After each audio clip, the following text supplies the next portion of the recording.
And so 5.5 years ago, I started with Razorfish, and at that time, it was called the Fishnet, I believe, and it was a resource primarily for marketing materials, business development materials, that type of thing. Through the years, it definitely improved and got better. The platform, the ability to search got better.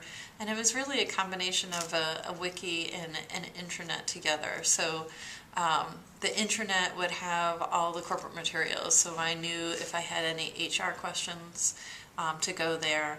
If HR, payroll, any kinds of healthcare, all of our reviews started off there. So if I needed the link to our website to do reviews, I knew I could start there. So I knew that if there was anything I needed to do just from an administrative perspective, I could go to the intranet. Attached to the intranet, we had a wiki, which was a holding area for documents and points of view and sharing. So when we did actually share through email, that was automatically fed into the wiki, so it wasn't lost. That email communication wasn't lost. You could actually go back and search on it and find that conversation and use that information.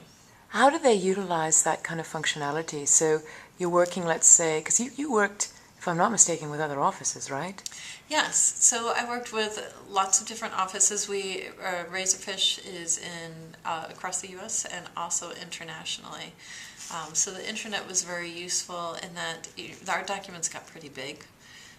So say, for example, in the social CRM practice, and I launched Liminal, there were a lot of supporting decks that went along with it, talking about liminal case studies, et cetera, instead of emailing it to everyone and weighing down our inboxes, which get filled up pretty quickly. I had at a place was assigned to me, and then I could direct people throughout Razorfish. It didn't matter if it was in the US or globally, to that spot.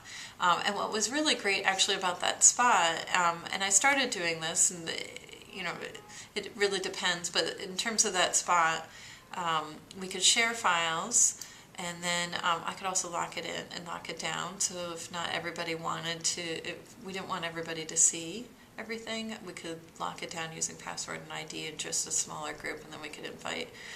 But it was really, the intranet for us it's just sort of a combination of things. It's SharePoint, it's Wiki, it's your traditional intranet kinds of capabilities.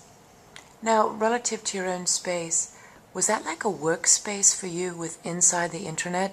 Meaning your workspace, your area, so you could add people to the group as needed based on projects, or? Through SharePoint it was. Okay. Through SharePoint it was. And actually from a wiki perspective, my office mate used it from a training perspective, the wiki. So she set up her training modules through the wiki. So there were a lot of capabilities there that, for those of us who did figure out how to use them, it was actually quite effective. Okay, great. Thank you very much, Teresa. You're welcome.